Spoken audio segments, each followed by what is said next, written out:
আমি হাসির জন্য বলছি না, আজ 100টা পরিবারে এই সমস্যা। কিসের আলেম, কিসের পীর, কিসের সাধারণ মুসল্লি, সব। অথচ ওরা জান্নাতে যাওয়ার জন্য 2 পায়ে খাড়া হয়ে আছে। আপনি শুধু নামাজ পড়ে রোজা রেখে কালো বোরকা পরে জান্নাতে জীবনও যেতে পারবেন না। কারণ সে কয়টা ফরজ কাজ, তার ভেতরে এটা একটা। স্বামীকে আপনাকে আনন্দ দেওয়া লাগবে। এ কথা বলছেন না কেন?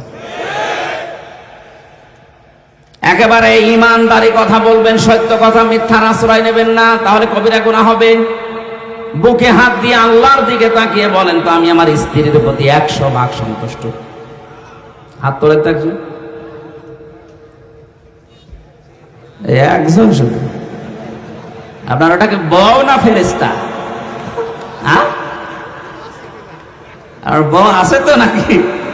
ও পাগল। একটা মানুষ হাত তুলতে তার মন থেকে বললো না কবিরা গুনাহ হবে যদি মিথ্যা কথা বলেন। ইয়ার কি মারার জন্য বলি না। আমি পর্যন্ত হাত তুলতে পারছি না, আর ও হাত তুলে বসে আছে।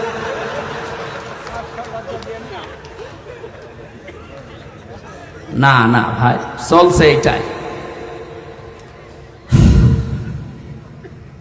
অথচ বিশ্বনবী নিজে খাদিজাতুল কুবরার জন্য মাঝে মাঝে দোয়া করতেন কবরের পাশে গিয়ে, আল্লাহ কিয়ামতে কেউ কারো না, যখন তার স্বামী স্ত্রীকে ভুলে যাবে, সন্তান মাকে হারিয়ে ফেলবে, ওই কঠিন ময়দানেও যেন অন্তত আমার খাদিজাকে আমি ভুলে না যাই।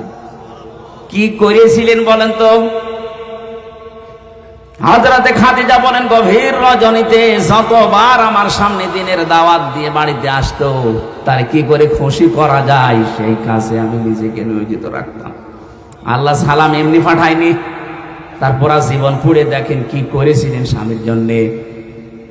জীবনে যা ছিল স্বামীর কথার বাইরে একটা কিছু করেননি, সব বলেছেন যখন আপনি চান সব আপনার জন্য দিয়ে দিলাম। আর আপনি ক্যান্সার হয়ে মরে যাবেন, ওর 14 ভরি সোনা আছে, 1 ভরি বেচতে গেলে কই যায় লাগে।